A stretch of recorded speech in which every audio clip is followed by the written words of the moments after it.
মহাভারতের বীর পঞ্চপাণ্ডব তারা দুর্যোধনের নির্দেশে দাসের কর্ম করার জন্য সেই হস্তিনাপুর রাজসভার দিকে আগমন করছে।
কিন্তু তাদের স্ত্রী দ্রৌপদীকেও দাসী হিসেবে এই রাজসভার মধ্যে ডেকে নিয়েছে ভাবলে।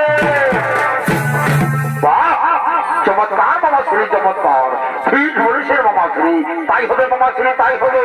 প্রতিগামী তুমি শীঘ্র চলেছো রাজসভা।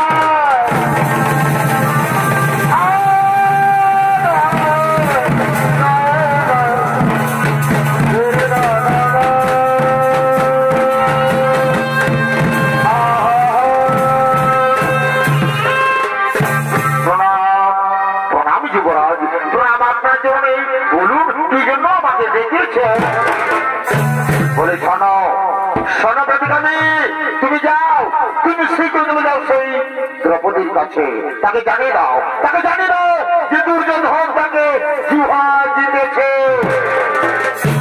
তাই তুমি কিছুদিন বিলম্ব করো না, তুমি শীঘ্র চলে যাও সেই দ্রৌপদী যেতে জেনে সেই রাজসভায়। এই যুবরাজ, তাই হবে যুবরাজ, আমি আপনার কথা মতোই আমি চললাম সেই দ্রৌপদীর কাছে।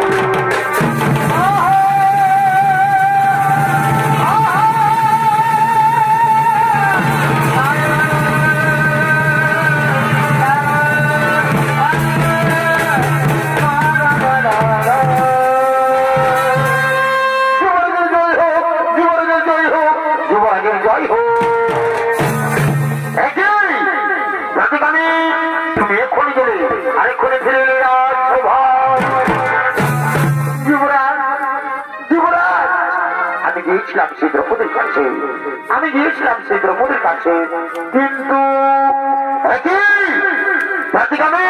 তোমার মুখ হঠাৎ করে বন্ধ হয়ে গেল কেন? কি হয়েছে তুমি সত্যি ঘটনা আমার কাছে খুলে বলো। যুবরাজ, আমি গিয়েছিলাম সেই দ্রৌপদীর কাছে, কিন্তু সে কোনো মতে আসতে চাইল না এই সভায়।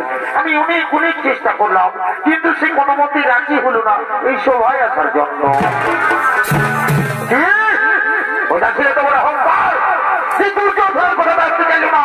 সে বোধ এখনো পর্যন্ত এই যুবরাজ দুর্যোধনকে জানে না। সে দুর্যোধনের কথা অমান্য করে তাকে দুর্যোধন কি শাস্তি দেয়।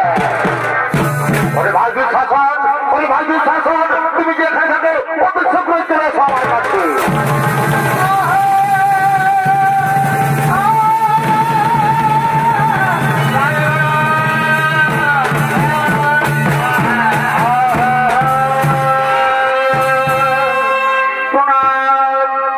প্রণাম দাদা, প্রণাম তবে চরণে। বলুন কি জন্য আমাকে আবার ডেকেছেন? হ্যাঁ হে দুঃশাসন, তোমাকে আমি আবার ডেকেছি। তুমি কি জানো দুঃশাসন, সেই দ্রৌপদী নাকি আমার কথা জানতে চাই না এই সভায়। আমি তার জন্য তোমাকে ডেকেছি দুঃশাসন, আমি তার জন্য তোমাকে ডেকেছি। শোনো দুঃশাসন, তুমি যাও ভাই, যাও তুমি নিজে গিয়ে ওই অহংকারী নারী ওই দ্রৌপদী চুলে টানতে নিয়ে সেই সভায় তাকে জানিয়ে দাও যে দুর্যোধন তাকে জুহার জিতেছে। হ্যাঁ দাদা, আমি আর কিছুতেই বিলম্ব করবো না। আমি আপনাদের মুখ ঘুরে মানুষ, আমি আর কিছুতেই বিলম্ব করবো না। আমি এখন দ্রৌপদীর চুলে টানতে নিয়ে আসবো সভায়। তুমি যাও।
আমি কি অপরাধ করেছিলাম সেইভাবে আমাকে এই রাজসভার মাঝে অপমান করা হচ্ছে পিতামহ?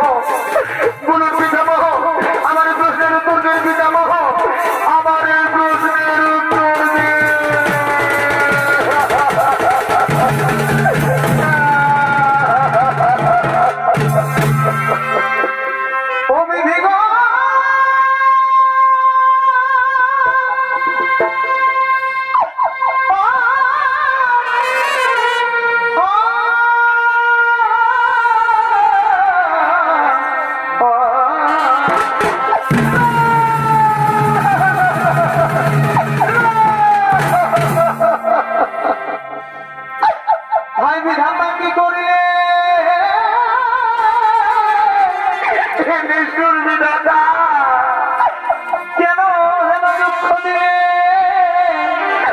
কি করলে ঠাকুর?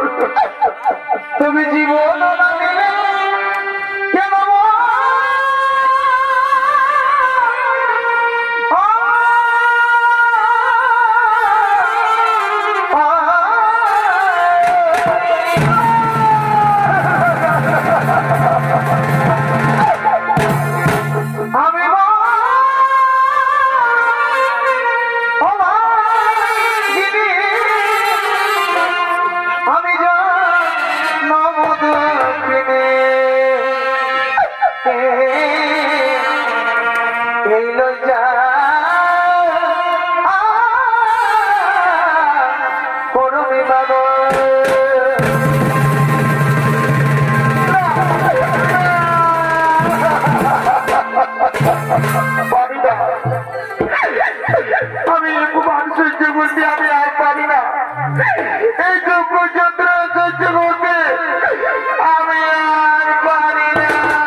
এই বীর পঞ্চ পাণ্ডব আমার স্বামী আজকে মুখে শব্দ নাই শুনে আজকে দুর্দশা ঘটে আমার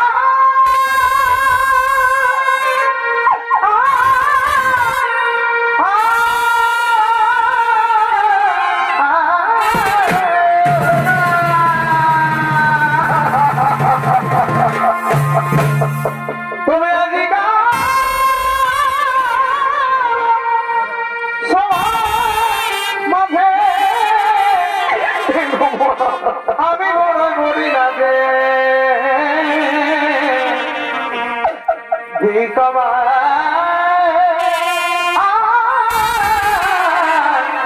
এই পঞ্চ স্বামী বলে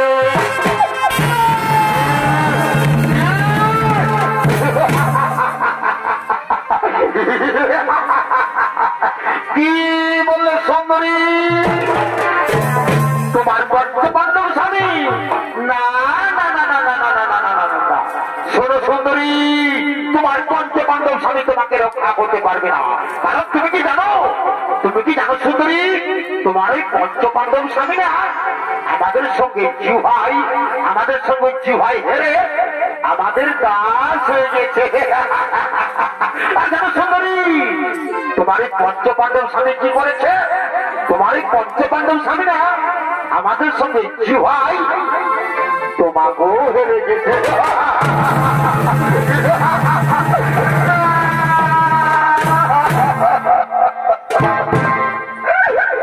এইগুলো সমান মাঝারে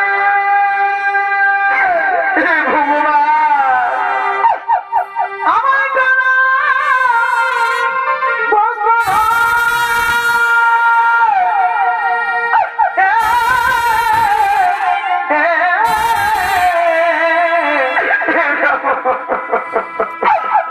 এই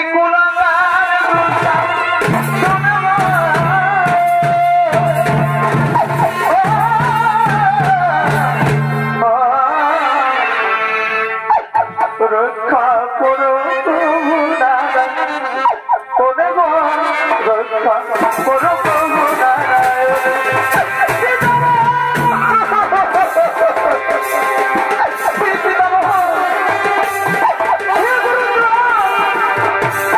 আমি কি অপরাধ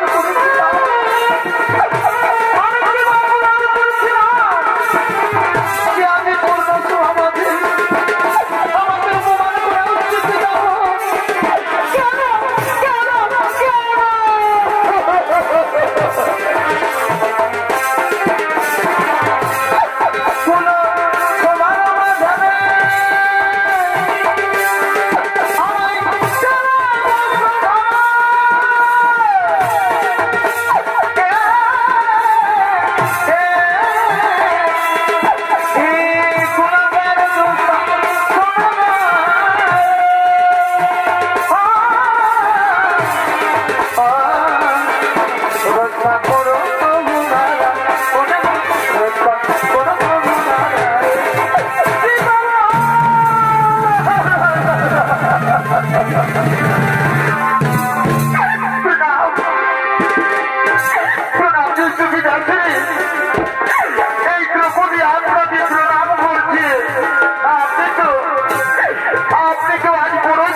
তুমি আমাকে কথা বলো না পুত্রী, তুমি আমাকে কিছুই বলো না পুত্রী, তুমি আমাকে কিছুই বলো না জানো পুত্রী।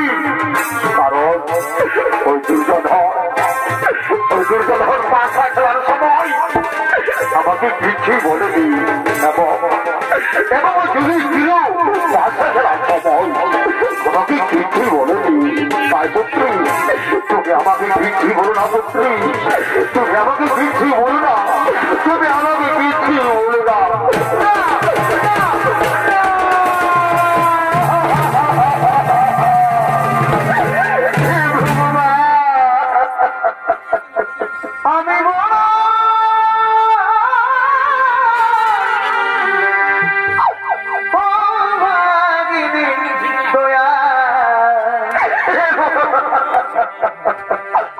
আমার দুঃখে সীমানা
দুঃসাহস, আমি তোমাদের বারবার করে সাবধান করে দিচ্ছি, আমি তোমাদের বারবার করে সাবধান করে দিচ্ছি, এই সতীর গায়ে হাত দিবে না, তোমাদের হাত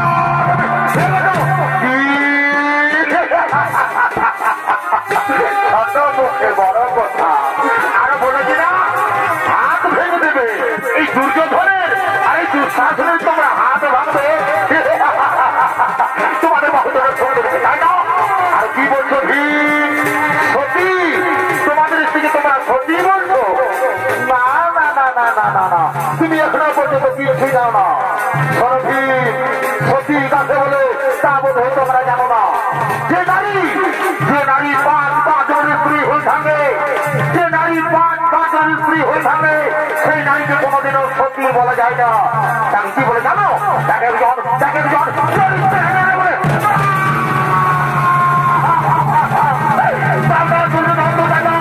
আমি তোমাদের বারবার পরিকল্পনা দিচ্ছি,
বস্ত্র পেরে তাকে নির্বস্ত্র করে এই সব আমাকে তাকে উল্লঙ্ঘ করে দাও। দেখি আমি তাকে জুহাই দিয়েছি, তাকে সভা মাঝে নগ্ন কেমন লাগে, তাকে নগ্ন কেমন লাগে।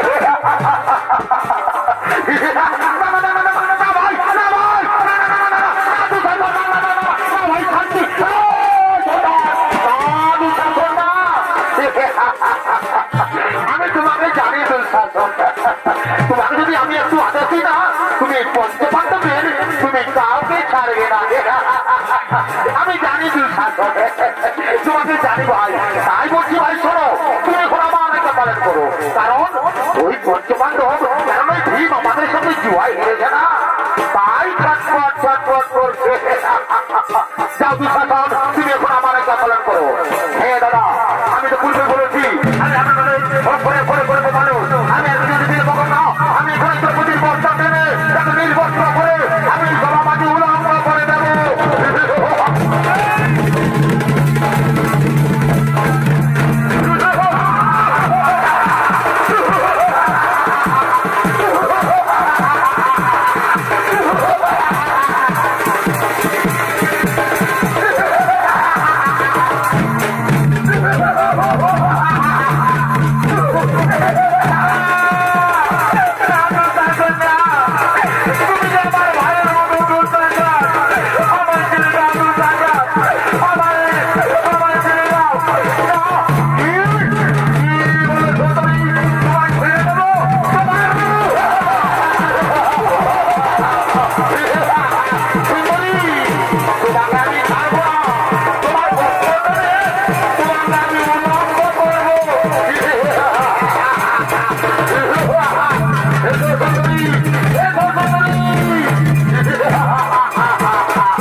দুঃশাসন সে মোহ হয়ে পড়ে যায়।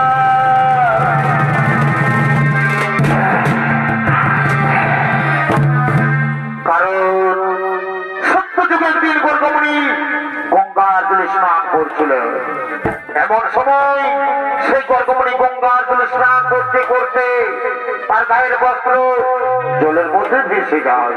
সেই সময় গর্গমণি সেই জলের মধ্যে উলঙ্গ অবস্থায় দাঁড়িয়ে রয়েছিলেন। তার বাঁচার কোনো উপায় ছিল না। সে লজ্জায় সেই উপমানে কিছুতেই জলের থেকে উঠতে পারেনি, কিন্তু ভগবানের লীলা। এমন সময় সেখানে দ্রৌপদী উপস্থিত হয়। সেখানে দ্রৌপদী পৌঁছে দেখতে পাই যে গর্গমণি জলের মধ্যে উলঙ্গ অবস্থায় দাঁড়িয়ে রয়েছে। সেই সময় দ্রৌপদী নিজেই তার একখানা বস্ত্র দিয়ে সেই গর্গমণিকে জলের থেকে উদ্ধার করেছিলেন। সেই সময় গর্গমণি এই দ্রৌপদীকে প্রাণ ভরে আশীর্বাদ দিয়েছিলেন। তাই শুধু দর্শক মন্ডলী, তাই সেই গর্গমণির আশীর্বাদে আজ সে নারায়ণ এসে, আজ সে কৃষ্ণ ভগবান এসে দ্রৌপদীকে বস্ত্র দিয়ে তার লজ্জা নিবারণ করেছে।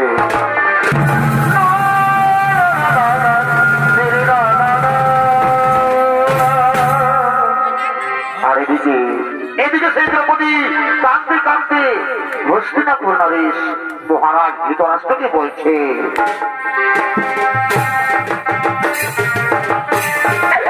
হস্তিনাপুর নরেশ মহারাজ ধৃতরাষ্ট্র, আপনার সুভার মাঝে এই নারীর অপমান করা হয়েছে। সে নারী আগে কখনো কোনদিনও ওই সূর্যের প্রকাশ পর্যন্ত দেখেনি। সেই নারী আগে নিজের ঘরে নিজের রাজ্য ভাই সীতামহ গুরুগ্রাম গুরু কৃপাচার্য থাকার পরেও আমার এই বস্ত্র করার চেষ্টা করেছে।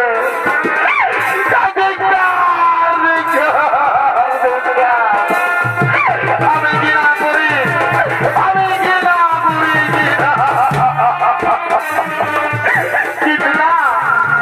আমি নারী হয়ে এই সমাজে আমি প্রতিজ্ঞা করছি, আমি প্রতিজ্ঞা করছি যতদিন পর্যন্ত আমাকে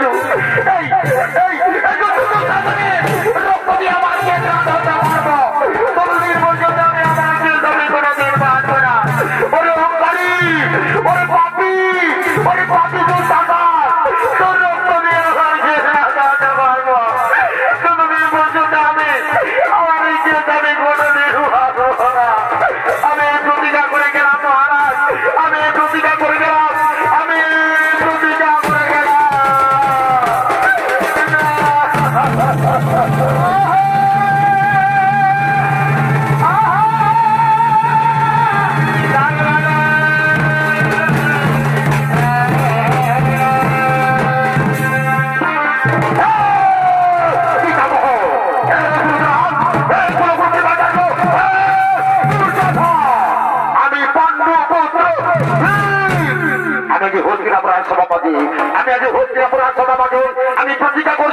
আমি প্রতিজ্ঞা করছি যে আজকের যতদিন পর্যন্ত এই পাপী, এই অহংকারী, এই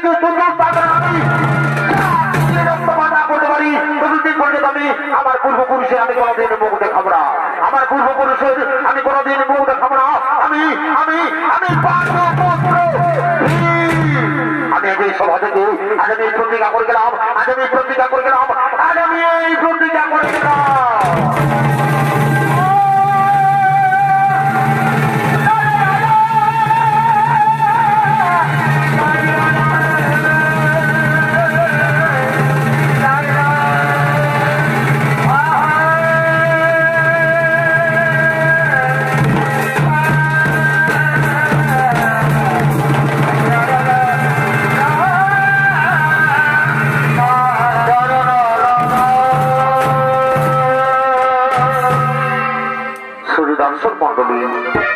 এদিকে সেই বীর পঞ্চপাণ্ডব তারা দুর্যোধনের নির্দেশে 1 বছর অজ্ঞাতবাস এবং 12 বছর বনবাসে চলে যায় এবং তাদের অজ্ঞাতবাস এবং বনবাস পূরণ হয়ে যায়।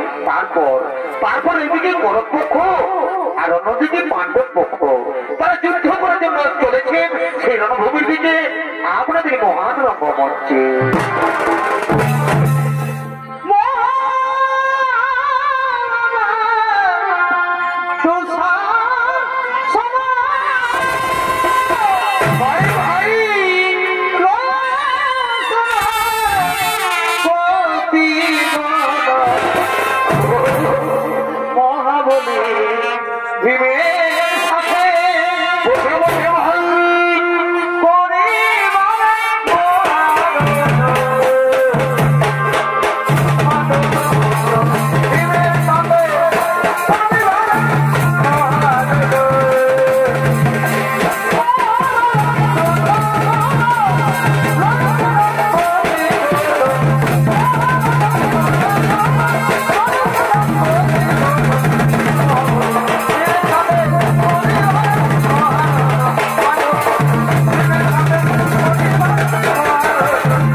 আমি রণভূমিতে না তোমাকে এদিকে ওদিকে খুঁজে বেড়াচ্ছিলাম।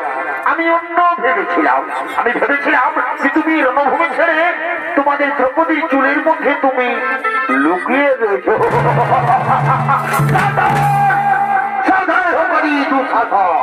মনে পড়ে সে রাজসভার কথা। আমরা পঞ্চমান্ডব সঙ্গে থাকার পরেও আমাদের 45 বস্ত্র হরণ করার চেষ্টা করেছিলি। ওরে হুঙ্কারি, ওরে পাপি, ওরে কুলাঙ্গার, ওরে সন্তান, আজ আমার হাত থেকে তোমাকে কেউ বাঁচাতে পারবে না। ওরে সন্তান, ওরে পাপি, তাই যুদ্ধের জন্য তৈরি হয়ে যাও। তাই ধরাস্ত্র করার এই কোথা দিয়ে তোমার আমি বলব।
আমি রক্ত পান করেছি, আজ আমি আমার প্রতিকারে পালন করেছি।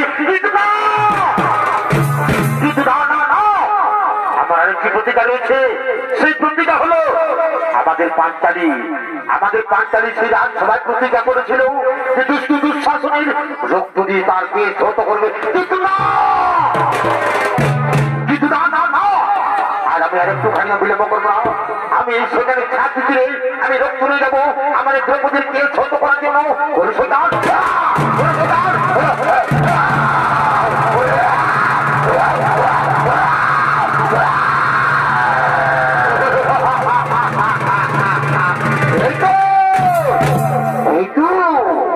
এই রক্ত নিয়ে যাবো আমাদের দ্রৌপদীর পেট ধৌত করার জন্য। আমি শীঘ্র চলে যাবো আমাদের পাঁচালীর কাছে। এই রক্ত নিয়ে আমি শীঘ্র চলে যাবো আমাদের দ্রৌপদীর কাছে।